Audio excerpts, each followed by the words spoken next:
প্রিয় দর্শক, আসসালামু আলাইকুম রহমতুল্লাহি ওয়া বারাকাতুহু। আজকে আপনাদের সামনে নতুন একটি ভিডিও নিয়ে আসতেছি, কারণ সামনে কুরবানি ঈদ।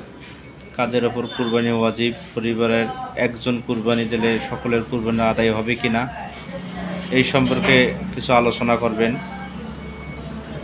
করবেন আমাদের বাংলাদেশের গর্ব, বাংলাদেশের ইসলামিক স্কলার হজরত মাওলানা মিজানুর রহমান আজহারি হজরত গুরুত্বপূর্ণ আলোচনা করবেন। সকলে এই ভিডিওটি না টেনে শেষ পর্যন্ত দেখবেন। ভিডিওটি ভালো লাগলে শেয়ার করে অপর ভাইকে শোনার সুযোগ করে দেবেন। যাদেরকে আল্লাহ তাআলা সম্পদ দিয়েছেন, টাকা পয়সার মালিক বানিয়েছেন, স্বাবলম্বী করেছেন, আমাদের প্রত্যেকের উপর কিন্তু এই কোরবানি করাটা ওয়াজিব। যেহেতু কোরবানি একেবারে আমাদের সন্নিকটে, সো এই কোরবানি নিয়ে আমাদের মধ্যে অনেক ধরনের প্রশ্ন রয়েছে। কোরবানি কি পুরো পরিবারের পক্ষ থেকে একজন দিতে হবে নাকি সামর্থ্যবান প্রত্যেকের দিতে হয়? সম্মানিত দিনী ভাই এবং বোনেরা, এটি একটি মতবিরোধপূর্ণ মাসআলা। অর্থাৎ এই মাসআলার ক্ষেত্রে স্কলারদের মধ্যে মতভেদ পাওয়া যায়। এক্ষেত্রে দুইটি মতামত। একদল স্কলার বলেছেন যে এটা পরিবারের পক্ষ থেকে একজন দিলে আদায় হয়ে যাবে।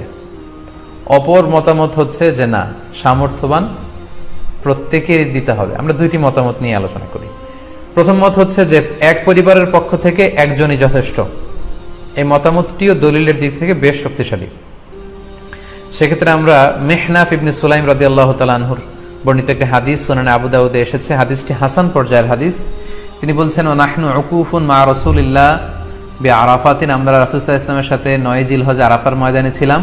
ক্বালা, তখন আল্লাহ রাসূল সাল্লাল্লাহু আলাইহি ওয়াসাল্লাম আমাদেরকে বলেছেন, ইয়া আইয়ুহান নাস, হে মানব সকল, ইন্না আলা কুল্লি আহলি বাইতিন ফি কুল্লি আমিন উদহিয়া, অর্থাৎ প্রত্যেকটি, আল্লাহ রাসূল সাল্লাল্লাহু আলাইহি ওয়াসাল্লাম বলেছেন, প্রত্যেকটি ফ্যামিলির জন্য প্রতি বছর একটি কুরবানি ওয়াজিব হয়।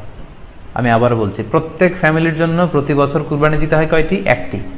তাহলে কুরবানি পরিবারের পক্ষ থেকে একটি দিলেই আদায় হয়ে